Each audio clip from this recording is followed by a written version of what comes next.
listening to the GM Shuffle with Michael Lombardi, presented by DraftKings and VSiN. It's the GM Shuffle. Michael Lombardi, the big guy there. I'm Patrick Meagher as we welcome you in. Thursday night football, the Bengals at the Ravens. That's up to 6 with the Ravens laying at 6.5 at a couple of shops. Michael Lombardi, let's get to this. 2024 trade deadline has come and gone. Some big names on Joel Embiid wasn't traded? Your boy? Wasn't traded, Patrick? Well, he's been attacking reporters, apparently. You saw he got suspended, right? He just got suspended for 3 days. Really, that's the most ridiculous suspension in all of sports, right? I mean, the only suspension would be if they made him play 3 games. That would be you have to play 3 games. You have to play 3 games. That was too easy. You cannot pass go. You cannot collect $200. You have to play 3 games in a row, or else, and of course you have to play him for free, right? You have to play him for free. But he didn't get traded. I thought he was going to be involved in that 6th and 7th swap that may happen, because God forbid if we say a bad word about him. He's very sensitive, Patrick, very sensitive. Yes. He's done everything that you could do for Philadelphia. I mean, him and Rocky are 1-1. I mean, they're together. It's Embiid, Benjamin Franklin, and Rocky, Philly. Thank you. I forgot Big Ben. Great book on Big Ben. You should read the Big Ben book. It's a great book. Oh, I'd love to. A great PBS documentary a few years back as well. Anyway, Embiid stays with the 76ers. However, when Hutchinson goes down, we knew the Lions were going to make a move, and they do. They trade for Za'Darius Smith, the Browns' pass rusher. A big move for my Lions there. Yeah, I think to me this is a move we thought would happen. This is a move we suspected would happen, and eventually it came in. And really, they didn't really give up anything for him. I mean, this guy has 5 sacks on the year. He hit the quarterback 7 times. Now, look, I understand he's playing alongside of Myles Garrett, which takes away a lot of the pressure. But Detroit needed this move, and those draft picks aren't really going to help Detroit as much as Za'Darius Smith could help them get over the hump. They needed to get this done, and it was a good deal for them. I mean, he's 32 years old. He's got 1 more year on a contract. I think they could squeeze 2 more years out of him, and I think to me they can continue to develop their interior people, because to me that's the strength of their defensive front, right, is those defensive tackles. I think that's really where they've got to be able to pressure the pocket more inside with McNeil and, the DJ Reader and those guys inside. I think they have a chance there. Yeah, I mean, it's the move they had to make, right? Because he does so much, Za'Darius Smith, and without Hutchinson, he can't really replace Hutchinson. He was leading the league in pressures, Michael, and just he was just a force. But the Lions had to make a move because, I mean, they did. They had to do something, and they got the best player available. And again, they fit to me. I wrote a column on VSiN this week about who's the MVP of the league, and really, the MVP of the league is the Lions' offensive line. That's that group. There should be like a group MVP that they should give out, because when you have this line that they have with Ragnow at center, who's playing with a torn pec, but he's playing through it. How tough is this guy, right? And then Sewell at right tackle, and Decker and Glasgow and Zeitler. I mean, this is a really good group, and they control the pace of the game. And so what we've often said many times before is if you want to play good defense, play less defense, right? And I think to me, they allow you to play less defense, and they also allow this team to play from in front. I mean, they have great ability to play from in front. So to me, it's pretty good. It's really it's a good team with good mix of young and old, and I think Za'Darius was a great move for them to make. So when this one popped up, trade deadline here, GM Shuffle, when this one popped up, I was, kind of surprised, but good for them, because the Commanders are just a different organization now. They trade for 4-time Pro Bowler Marshon Lattimore, the cornerback. Saints sent Lattimore in a 2025 5th-round pick to the Commanders in exchange for a 3rd, 4th, and 6th-round picks in next year's draft. But this is a huge move for a team. No expectations coming in. They're 7-2, so they're going for it, and they got a lockdown corner. Huge move for the Commanders. And there's the big if, right? If he can stay healthy. This guy hasn't played in 3 years consistently over 16 games. If he can stay healthy, they have a really good player. And that's going to be critical, right? I think to me, what you've seen them do since Adam Peters has gotten there is gotten rid of Emmanuel Forbes, the little skinny kid from Mississippi State who they took in the first round because he could make plays on the ball. He hasn't really manifested himself in terms of the corner that they want, and they needed an upgrade at corner. They really did. I think to me, they, when you get the Newton kid that they got inside to go along with Payne, they still lose. They lost out on, Allen. That hurt them, but they were able to recover back. I think Fowler's playing well for them.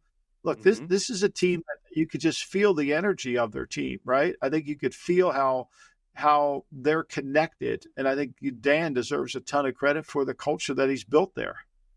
Yeah, he's done a great job. So Lattimore to the Commanders. The Steelers, they had wide receiver Mike Williams in a trade with the Jets for a 2025 fifth-rounder. So it wasn't going to work with Williams and the Jets and Rodgers. He's on his way to the Steelers. Yeah, I mean, look, I think to me, when you look back at the Steelers, and this is not typical for the Steelers to make these kind of moves at the trade deadline. I know they traded for Minka Fitzpatrick, gave him a first-round pick, but I think when they lost to Dallas, Patrick, right, they had Nate Herbig was injured, and Dallas was able to take the 2-minute drive and come down the field and beat them 2017. I think if Herbig played, they win the game. But I think what they did is what we call 3 for 2. They need to have 3 rushers to fit 2 places, which is important in football. You want to always have that 3 for 2 concept because you don't want to wear out TJ Watt on every single snap.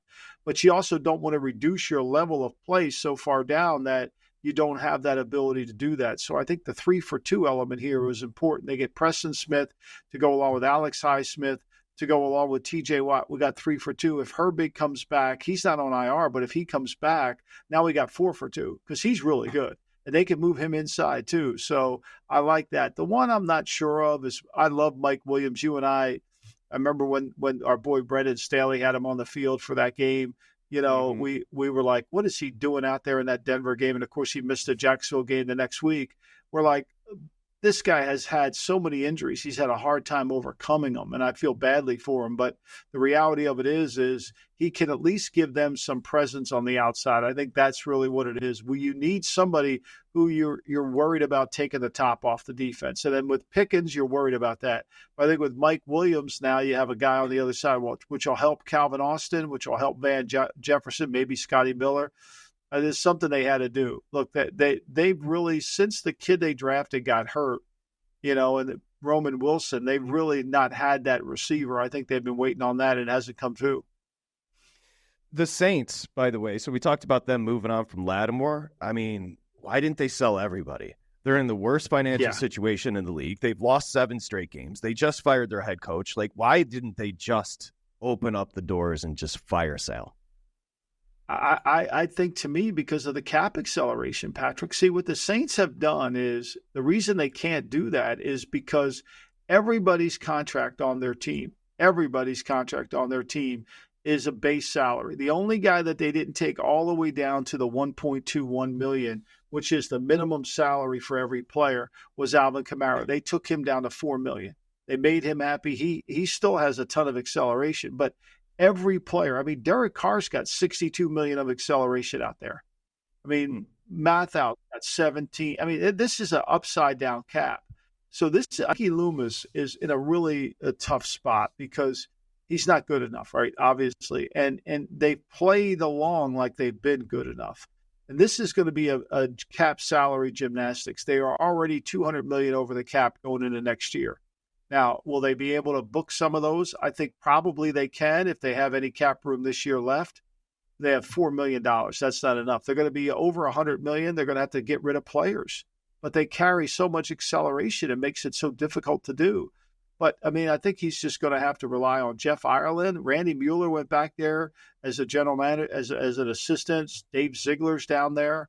So I think they're going to have to. It'll be interesting to see what Mickey's plan is in terms of who he hires, right?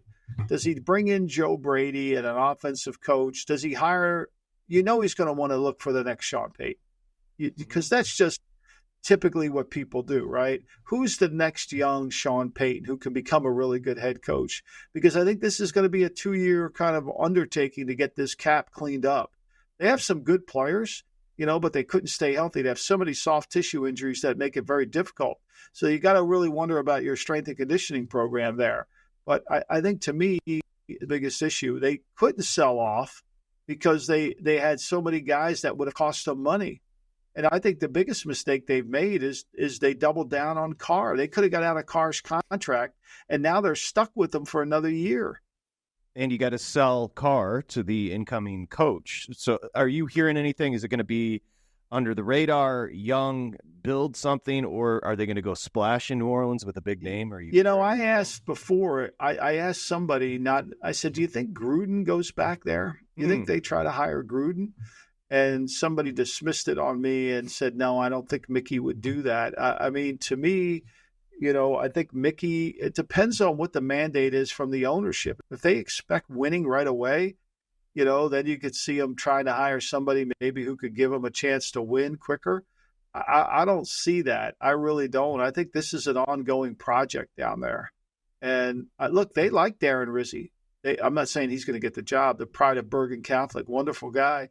But I think, to me, they're going to have a 2-year plan in place here to fix it. And Loomis has been there long enough. He's got a lot of good people around him. Jeff Ireland, Dave Ziegler, Randy Mueller, got a lot of good people around him to rely on to help him build the team. So I think, to me, but their expectations have to come lower down. Will they try to get Ben Johnson? Yeah, but do you think Ben Johnson wants to walk in and coach Derek Carr? I mean, Ben Johnson's going to be the prettiest girl in class, right? And, he would be the guy that you say, oh, that could be the next Sean Payton. But you really want to take on this mess? That's the problem.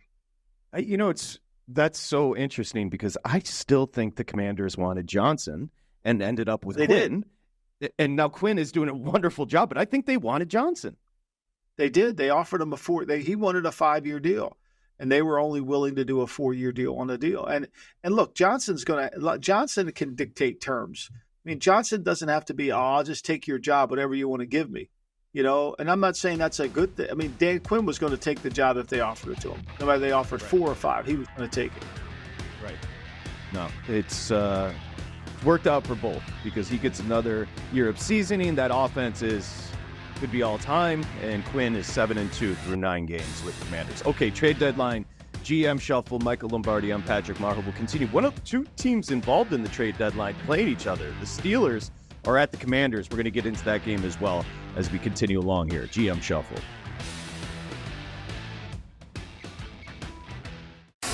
You're listening to the GM Shuffle with Michael Lombardi, presented by DraftKings and VSiN.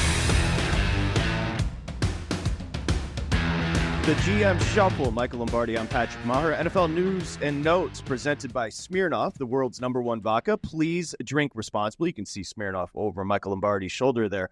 Going through the trade deadline, of course, concluded yesterday, or 2 days ago, I should say, as we have Thursday Night Football with the Bengals at the Ravens. 6.5 on the number right now. The Raiders, we should circle back. So we talked about the Raiders firing parts of their offensive staff. It's like you have to laugh. So they have now named Norv Turner's son, Scott Turner, the offensive coordinator. But guess what? Norv is coming as well. So is Joe Philbin to coach the offensive line. What the hell are they doing?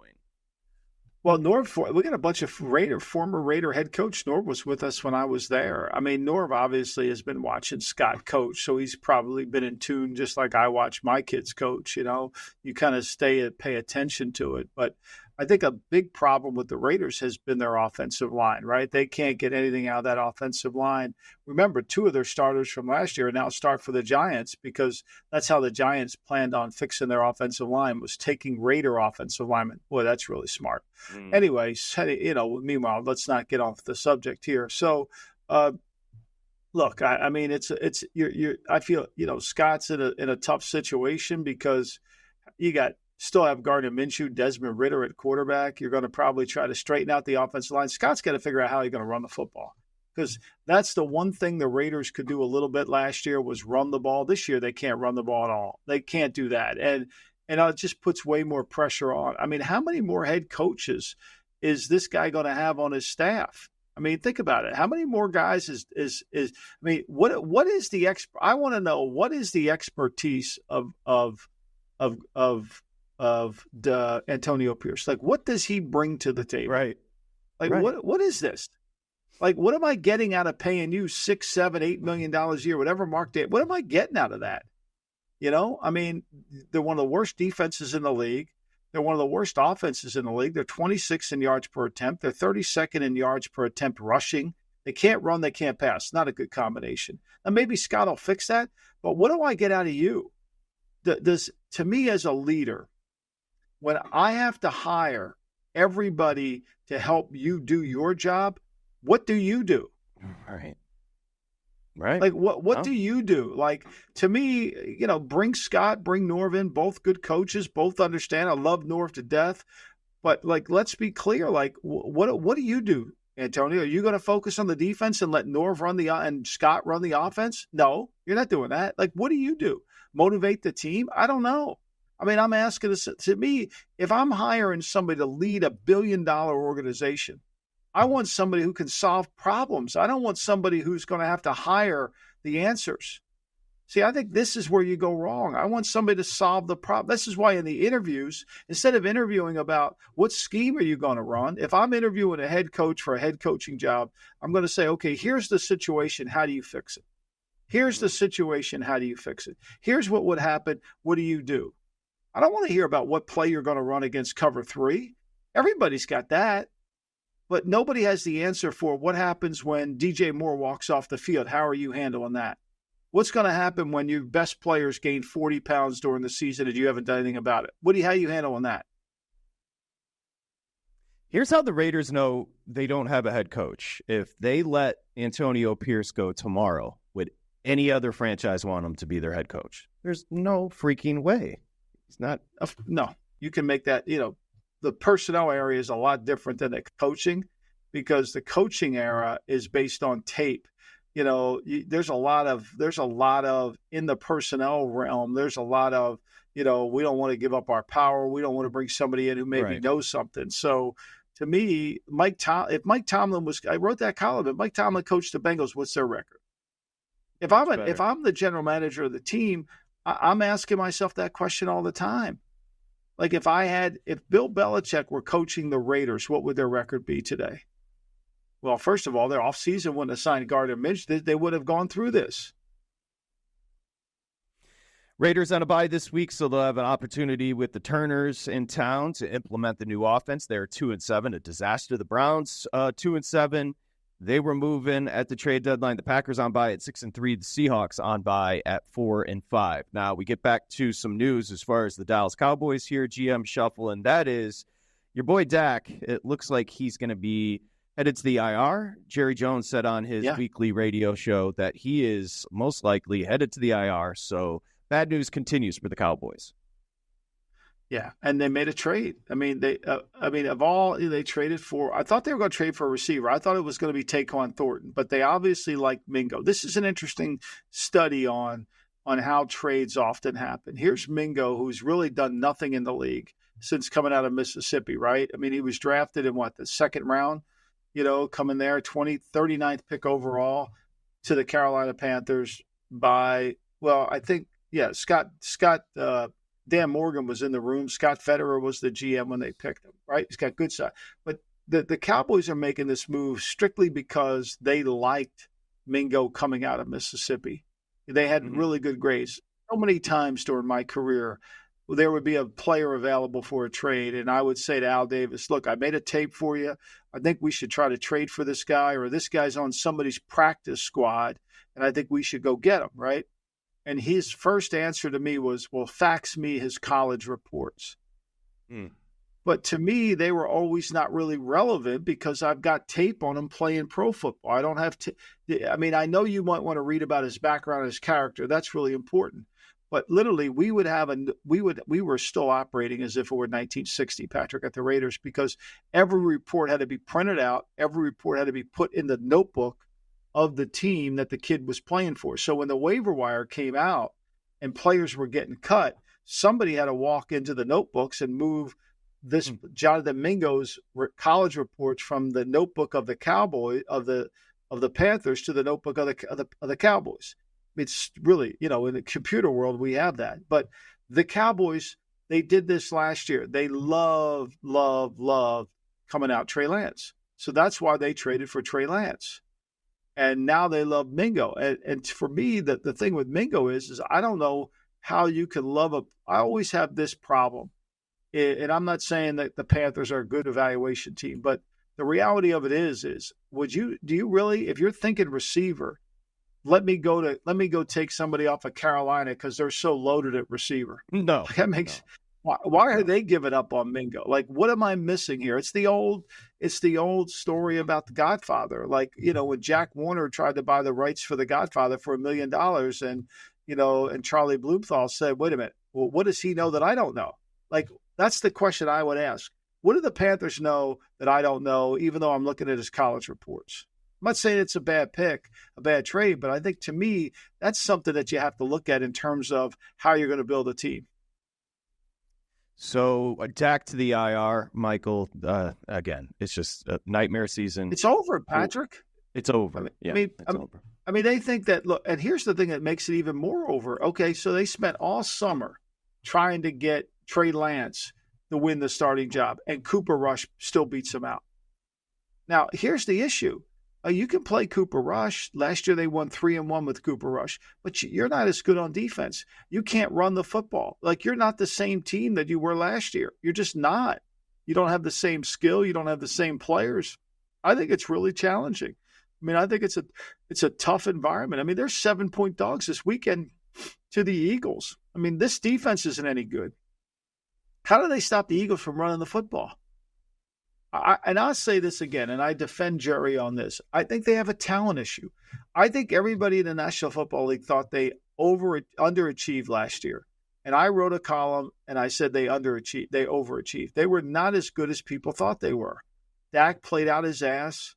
The offensive line had limitations when they went on the road and had to play against good teams. That was pretty clear. And defensively, they had some good players that moved around, Parsons, but when Dan Quinn took all the depth with him to Washington, they lost some of the things that made them a good team. Remember, Bland had, I think, 6 touchdowns or 5 touchdowns on interception returns last year. Yeah, you just said it. They're going to be hosting Philly this weekend. Cooper Rush under center for the Cowboys. It's 7, a couple shops. How do you not how do you not lay the 7 there? I mean, it's a team in disarray. It's just stale. And you haven't been blaming McCarthy. It's so easy to point to McCarthy, but that's not been your angle here. That's the lazy narrative that it's the coach. I mean, I think Mike Zimmer's a good coach. I think Mike McCarthy, look what he did for Dak Prescott last year is better than any coach has done, including the greatest coach of all time in Kellen Moore. But the reality of it is you can't really make this into something it's not. I mean, this isn't. So you and I have always talked about this when we did the Lombardi line together. There's a design problem and there's a production problem, right? And the Cowboys is a complete design problem. The number one thing, and I keep saying this to every coach who listens to this podcast, the hardest thing to do is to correctly evaluate your own team. It's the hardest thing to do in professional sports. It's why the 76ers aren't any good. It's why the baseball struggles. It's why football teams struggle. You misevaluate. The Giants, they lead the league in misevaluations of their own team. They just do. They dominate in that area because they can't evaluate their team correctly. And so that's the product that they put on the field is wrong. And if you don't have somebody helping you evaluate your team with outside eyes saying, tell me what's wrong with my team. Now, I don't get to watch practice, but to me, I think this team lacks talent, and they don't have cap room to make up for it. They don't have those mid-level players. Washington signed a bunch of mid-level players that made their team better. I realize I'm putting you in a tough spot here, but I have to ask, do you think Jerry will give a blank check or pursue Bill Belichick? I think he has to. I don't know if he will. I think to me, what other card can he play? But remember, Jerry doesn't like change. And I think to me, Bill's not – for Bill's program to work, he just can't be a hired gun. Like, I'm just going to come in and coach the team and listen to – I think it's got to be more – it's got to have a conversation involved to it. I know they have mutual respect for one another, but I think this is a little harder. Yeah. Plus the cap. Mean, he did it. Yeah, their cap they're in a terrible spot. All right, so Cowboys IR, they're catching 7.5 at home, hosting in division rival the Philadelphia Eagles. We're not done. GM Shuffle. We'll get to those Week 10 matchups. We're in doubles as far as the week of the NFL, already Week 10 as we continue here. GM Shuffle.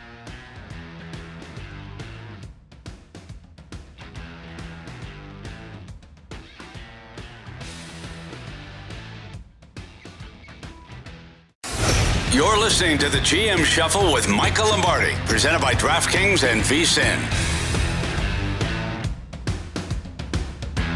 GM Shuffle, Michael Lombardi, I'm Patrick Meagher. Week 10. It's kind of depressing, if we're being honest, already. Week 10. Yeah. Just slow down. Can we slow down, people? Come on.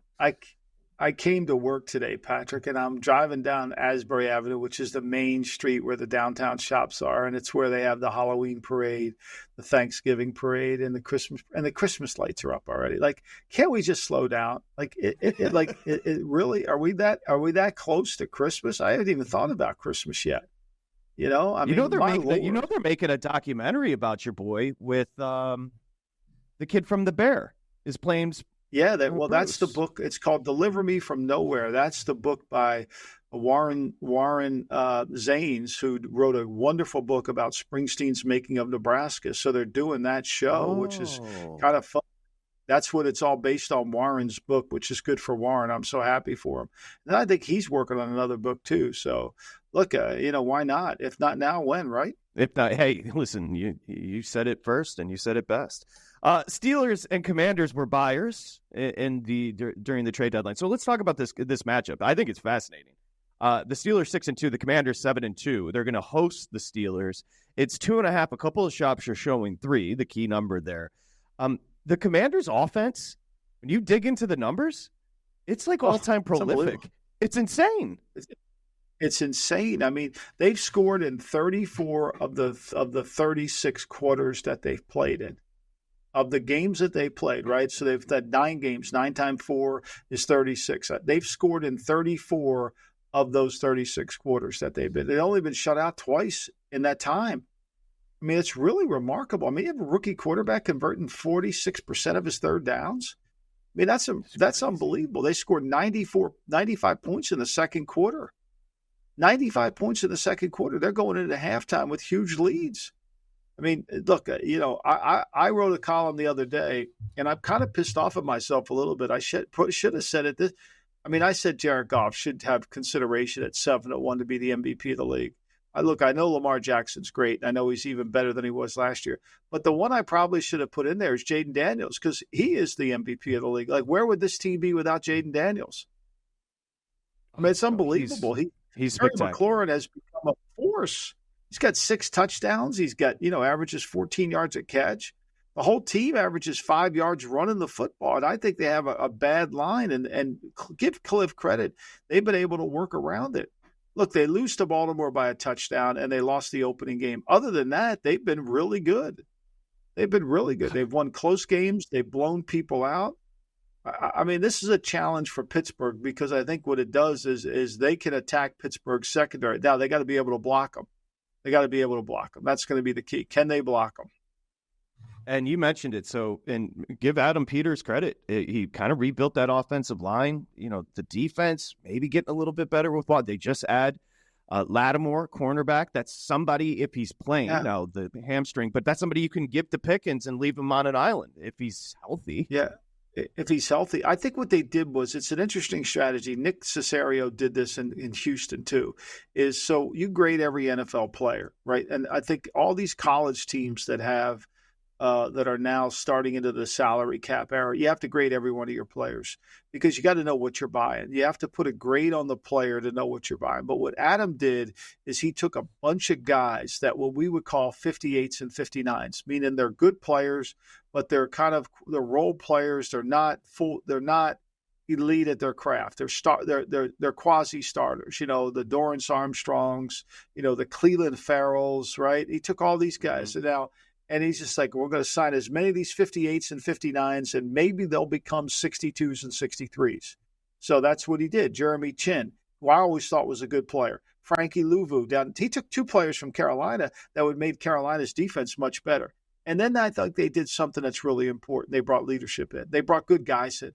Like they basically said, we're not no assholes allowed, right? Mm-hmm. So, they bring in Bobby Wagner. They bring in, they draft good young players, and they've changed the culture down there. He brings Fowler in, Sheldon, all these guys in there, and they're able to really do a hell of a job with it. And look, and they're good in the kicking game too. This Tyler Owens, I was doing the Belichick, we did coach this week, and we picked all the first and second year players to make the all Belichick team. Bill wanted to honor John Madden on the show. And this Tyler Owens kid, he's been sensational. He's one of the best special teams players in the league from Texas Tech. He's 6'2", 213. He got great speed. He's just really been really good. So they're playing it really well. And I think a lot of it goes credit to how they built the team. Everybody would have said, man, you got no skill players, right? They got rid of the receiver. They sent him to Philadelphia, and Noah Brown, who's kind of a slow-footed, but he comes in. Luke McCaffrey's played well. Good job. I think with Quinn, I got caught up in maybe that he was a little hokey, but the one thing I'll say is you can't replicate how genuine he is.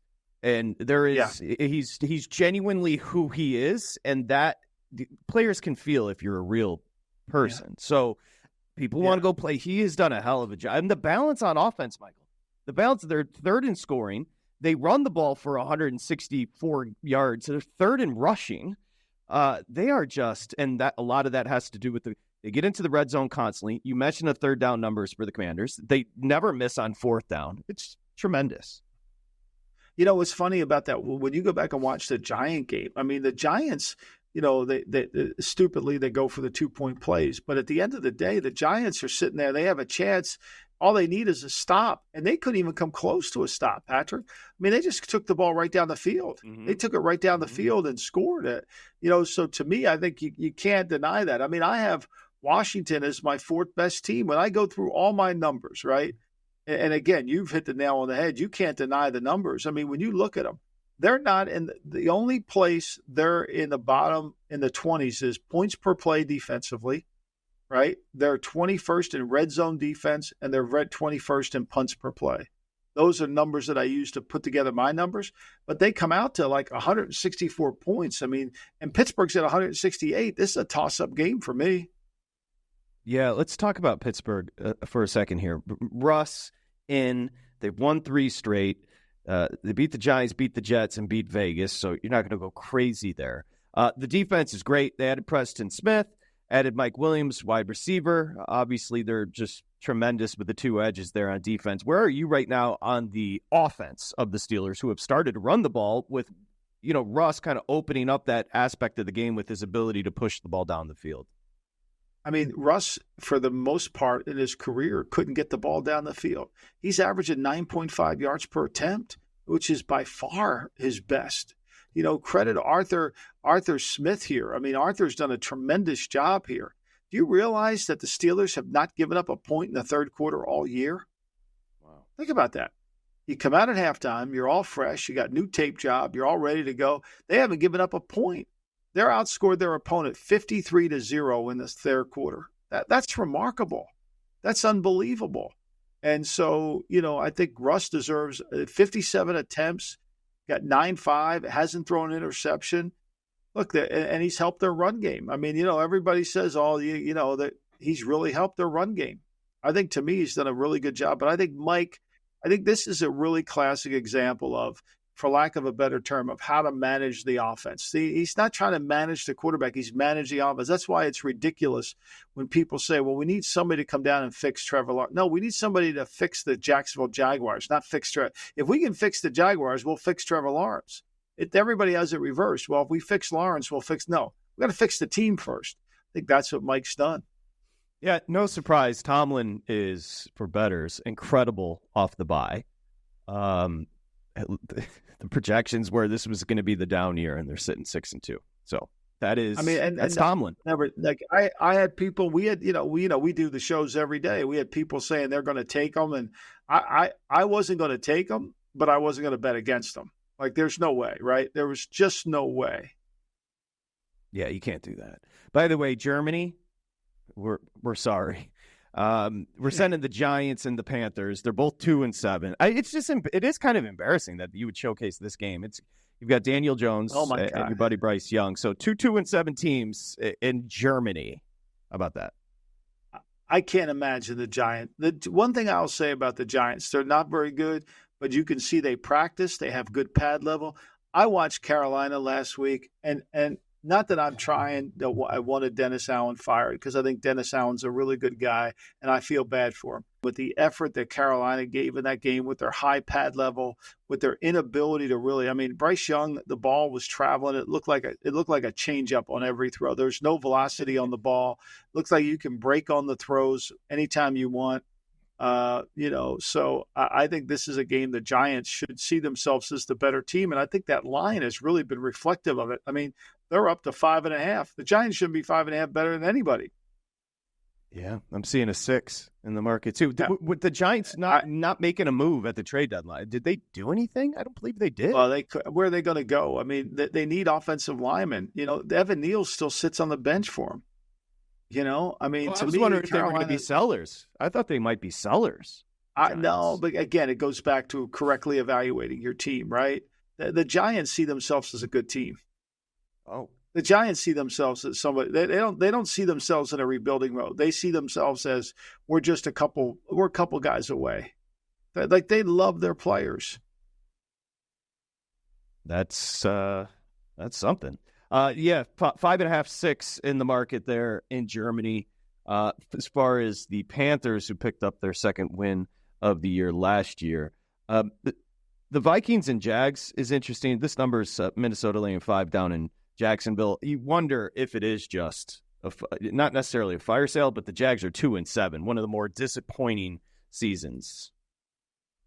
Yeah, that line's, it opened at 4. It's up to 5.5 in some places. To me, the question here is, can Trevor Lawrence protect the ball? I mean, can he protect the football? And he's going to face a lot of blitzes. He's going to face a lot of different things. The weather's going to be hot and humid down there. So I wonder how Minnesota responds to that. But I think Kevin O'Connell's teams always plays good against bad teams. I think to me, they're a team that look. Darnold didn't play his best game last week. I think there's no question. None of us felt that, but he still was able to make enough plays to beat the Indianapolis Colts. Look, the Rams are hard to play. Yeah, I just think they're a good. They're going to be hard for. Jacksonville's not going to run the ball, so this is going to be a 40-pass game, right? Because Doug's not going to call any runs. Desperation time for the Jets. They're at the division-leading Cards and Lions-Texans coming up next here. GM Shuffle.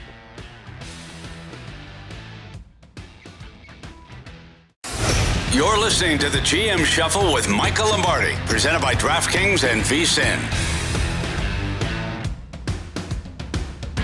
Welcome back to the GM Shuffle, presented by Smirnoff. We do game days. Please drink responsibly. The Smirnoff Company, New York, New York. Michael Lombardi, I'm Patrick Mares. We welcome you back. Week 10, we'll get to the DraftKings bet highlight coming up in just a bit.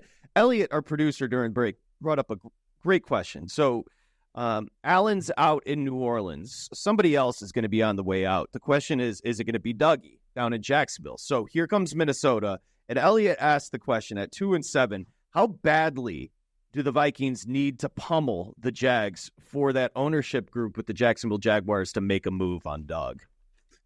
Well, I think to me, what you have to ask yourself, who could be the interim coach first? And then secondly, you got to ask, does the team play with any spirit?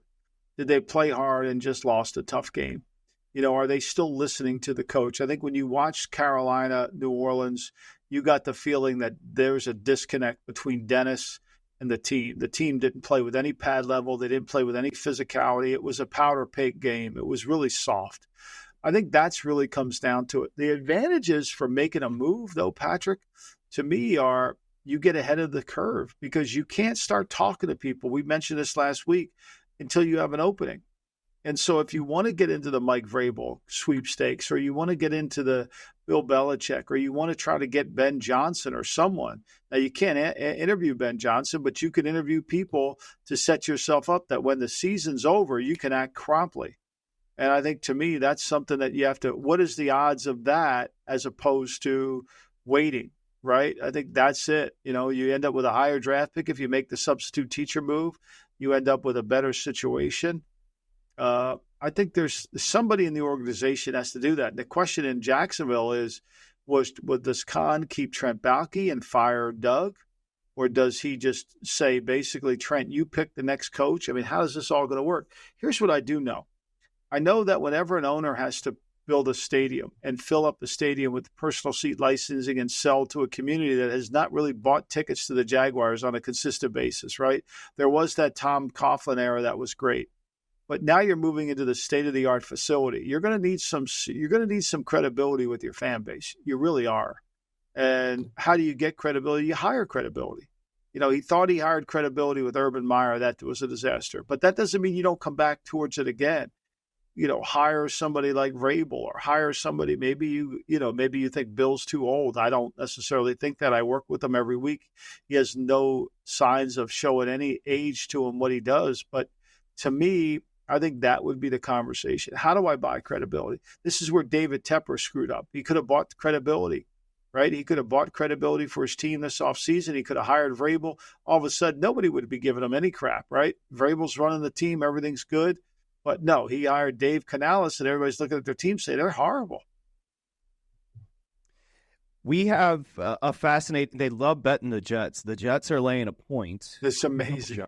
It really is. They continue to get bet. They're at the division leading in the West, NFC style, Arizona. This is a fascinating game because the Jets, it's complete desperation, 3-6, against an Arizona team that's sitting on top of that division over the Rams, the 49ers, and the Seahawks. Let's start there with the Cards. Well, I mean, look, the Cards they've improved in every category. Now, they're, and offensively, this line they can't protect. They're 5th in the league in sack percentage, right? They're able to yards per pass attempt. They're 5th in the league.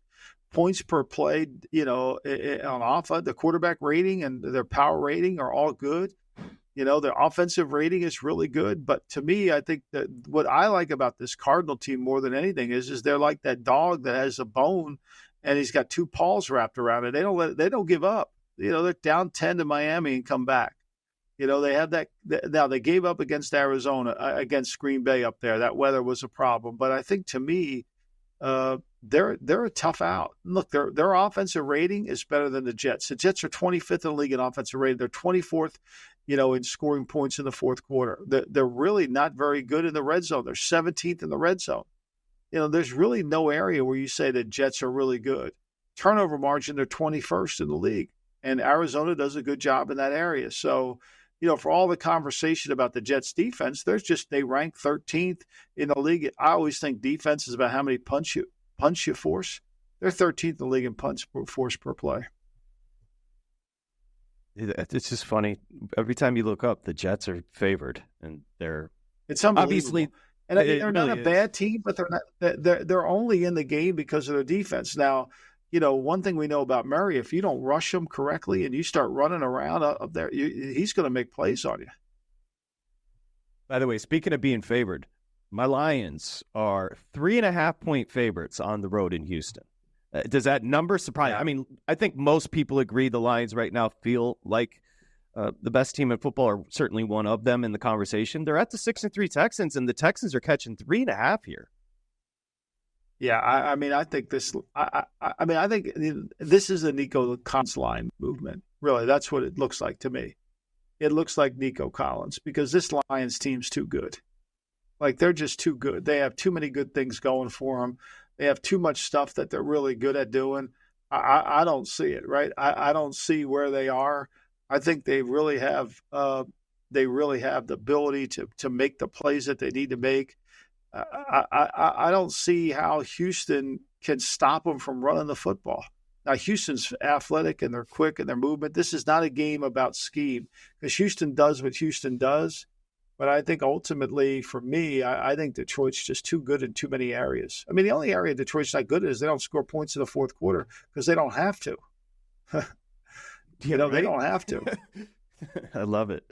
We should talk about Thursday Night Football, the Bengals at the Ravens, 6.5. So interesting with the Bengals 4-5, desperation, obviously. Burrow throws the 5 touchdowns. Some of the videos are hilarious coming out because body language experts and people are reading into his looks at Zach Taylor. I don't know what we could do with that information, but the Bengals are 4-5. They continue to be desperate at Baltimore. They have Baltimore this week, who they gave up 500 and some yards. We were told all day yesterday, or whatever day the trading deadline was, Tuesday, that they were going to be aggressive trying to get a defensive lineman. Never happened. They added a running back. Like, of all the things that you're going to trade for is a running back, now they only give up a 7th-round pick, so it's no big deal. But this is a game that's interesting. The line's going to move up to 6.5 soon. They gave up 500 and some yards to Baltimore. Baltimore was behind twice in the fourth quarter by 10 points, and since he couldn't even come close to stopping them. Now, with Mike Hilton back, I think they're better defensively than that. But still, how do you stop Lamar? I wrote a column the other day about Lamar's ability to make plays. He's been so damn good at being able to improve on what he did last year. He was great. He really was. He was much better last year than he was this year. Much better this year than he was last year. He won the MVP. So I don't know how you bet against Baltimore. Baltimore's going to be better defensively. Dean Peace will help Zach Orr out in the locker in there. I just think, to me, that's the key to the game. They're going to get some stops, and there's no toughness to this Cincinnati team. They have no run game. You can't run the ball in Baltimore. So how the hell are they going to run the ball? How the hell are they going to balance the game out? Right? And it's in Baltimore. Yeah, that offense, and you're right. He's better this year. He won the MVP. DraftKings bet highlight. We'll get to that in just a second. Quickly wanted to ask you about the Bills. They're 7-2. They're laying 4 at the 4-5 Colts. What will the Colts do at the quarterback position if Flacco struggles again? That's a great question. I think they're kind of committed to Flacco, right? And they got to get their run game going. You can run the ball Miami ran the ball really effectively last week against Buffalo. I think you can run. I think Jonathan Taylor can run the ball. This is one of those, I don't know if I can't watch Indy on defense. I just can't watch them. I mean, they're so vanilla at times. Sometimes they speed it up a little bit, but sometimes they don't. I mean, they can give Buffalo. I mean, they beat Pittsburgh at home, right? Buffalo's not. I mean, I think we saw what Miami was able to do to them. Miami moved the ball, ran the football effectively. I think Buffalo Indy can do that. I think Flacco plays good in this game. I think that number at 4, as long as it stays above the 3.5, I think you almost have to take the Colts here. I really do. Time for the DraftKings bet highlight, and we're going to head to Germany for this one. The Giants, of course, they're laying 5.5. The Carolina Panthers, you're going to lay it with the G-men here. I just don't see. I watch Carolina, and I think Bryce Young, there's no skill player. I mean, to beat the Giants, you got to block them up front, and you got to have players that can attack their secondary. Leggett's a good player, but who's going to attack them?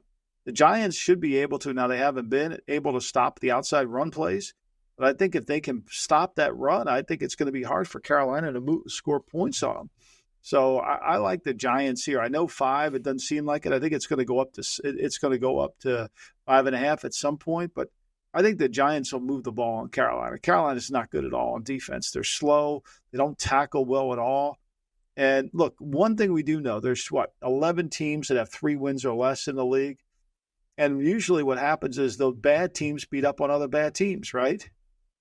That's usually what happens. The Giants beat up on Cleveland, right? That's how they got to win. They beat up on Seattle. I'm not saying Seattle's a bad team, but they beat Seattle. Those are 2 wins. I think, to me, this is one of those, if you're the Giants and you don't come home with a victory, all hell's going to break loose. This is one of those, we better win this game. We better stay here until we win it. DraftKings bet highlight, lay the 5.5 with the Giants in Germany against the Carolina Panthers. Presented by DraftKings. DraftKings, the crown is yours. I think it's coming off a bye for the Steelers at the Command. That is a fascinating game because it's offense, defense. Yeah. It's 2.5, 3 with the Commanders. Would you give an edge either way?